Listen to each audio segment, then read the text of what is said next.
This is Danny Flexon here for Seconds Out. Delighted to be joined by unbeaten cruiserweight Richard Riakporhe. Richard, how are you? Yeah, I'm very good, Danny. How you doing? Yeah, good. Your opponent, Durodola, you were up there doing the press conference, and then there was a big delay before the face-off. He seemed to have disappeared. Did you intimidate him already? He was scared. Didn't you see it? Didn't you see me look in his eyes? He looked away because he felt the intensity. So I don't blame him. But he's gonna have to fight me in a ring Saturday. So Yeah, let's hope he turns up for that. he better turn up. How's preparation been for this one? This is obviously your latest camp with Angel Fernandez. Making weight's always been challenging but doable. How's it been this time around? Yeah, it's been good. It's been good. I was in the gym on a Monday after the fight, and we've kept it going ever since. We've been working on technique. We've been working on things that we didn't do right in the previous fight, like a month ago, and everything has gone really well. How do you reflect on that fight? Obviously, the main purpose was to shed the rust. Was it job done?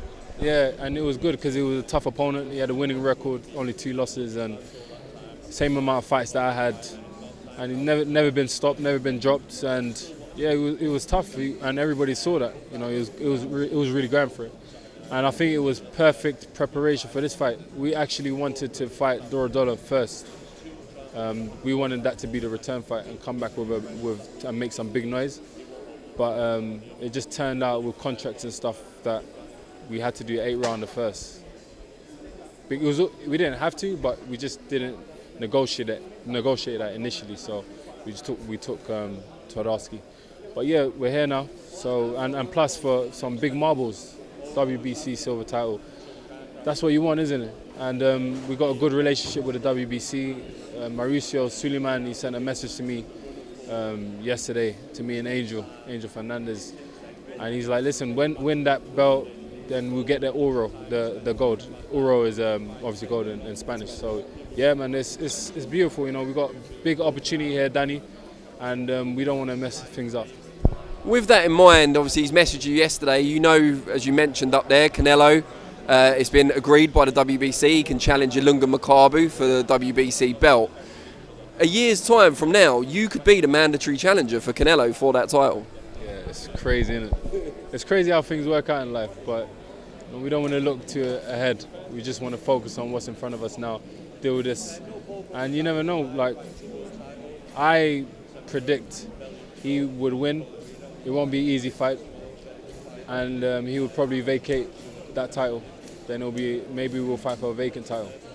So you just never know. You know, some obstacles are there, and when we get to that position, they might not be there, or they might be there. These same obstacles. So we're just gonna focus on what's in front of us on Saturday first, and then after that we can talk about that. But yeah, man, the thought of that is pretty interesting, and yeah, I do want payday. Fancy some of that Canelo money, that dinero. I want that Canelo money. Trust me, 100%, man. Why not? What sort of challenges can Durodola pose on Saturday night? What do you want him to bring out in you? He's a puncher. He's dangerous. I have to be on point. I have to be sharp. If he makes a mistake, I'm going to punish him, and that's one of the first things that you're going to see. I'm gonna be on point, and it's good because I feel like with dangerous fighters, you have to be even more on point. There's more stimulation, if you know what I mean. And you get this with fighters. Sometimes you might jump in the ring with a fighter that you know that can't punch, and you're thinking, this guy can't hurt me. He can't hurt me. So you stay there, take some stupid shots, some silly shots, which you shouldn't be taking. And the rounds go, the fight is done. And you're like, hold on a second. I took way more than I needed to. I just made it hard for myself. But you know when you know that this guy can punch, you're just like, I can't afford to take a shot because it could be at the end of the fight. And I think that's the reason why I had so many tough, I wouldn't say tough fights, but they were hard fights to come through because they knew I could punch. So they were like, we have to be on point.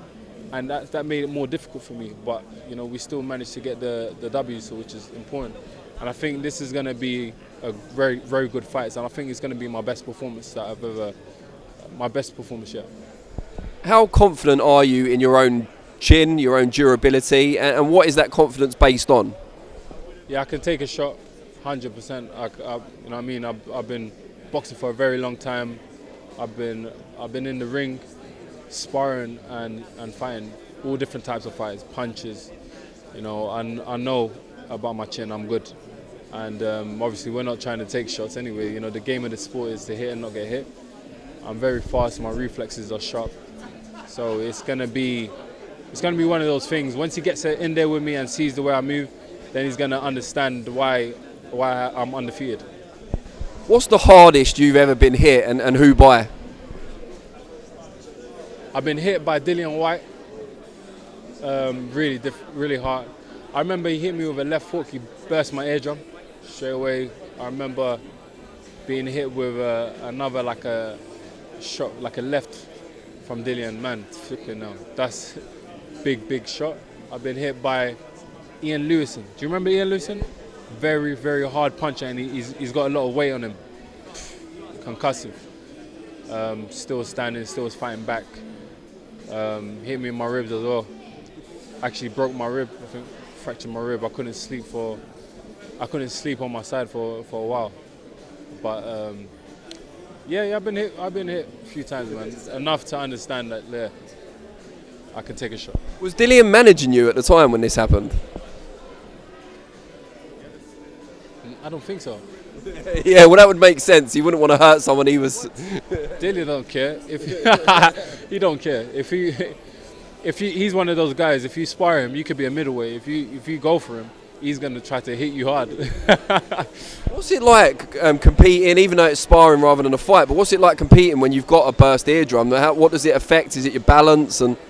Well, they say when you get hit and when your eardrum is perforated, you lose your balance. But when I was sparring Dillian, it was completely fine. I was still boxing like normal, but it was just an annoying feeling. It feels like your air is blocked, and when you try to unblock it, it's like the air comes out if you try to hold your nose and blow in. It's not a nice feeling. But you shouldn't do that, by the way. If that happens to any of you fighters, yeah, you have to just leave it, not let water get into it to avoid possible infections. But yeah, that's it. Bit of medical insight there from Richard Riakporhe. Oh yeah, Professor maybe after Saturday night. Just before I let you go, what can we expect? What can viewers expect from Saturday night? What sort of spectacle will it be? The whole card is going to be amazing. There's some good boxing, good boxers. You know, I pack a punch. My opponent packs a punch. So it's going to be interesting. Every time that right hand goes, man, flipping off, people are going to be like, ooh, a lot of oohs and ahs. So yeah, it's going to be an entertaining fight. And I'm coming to fight. You know, if I get the win within a few rounds, then it's great. But you know, I'm here for the long run. I don't mind being tested. You know what I mean? I'm here to put in work. If you get my drift. Great stuff. Wish you the very best of luck, and yeah, can't wait to watch it. Cheers, mate.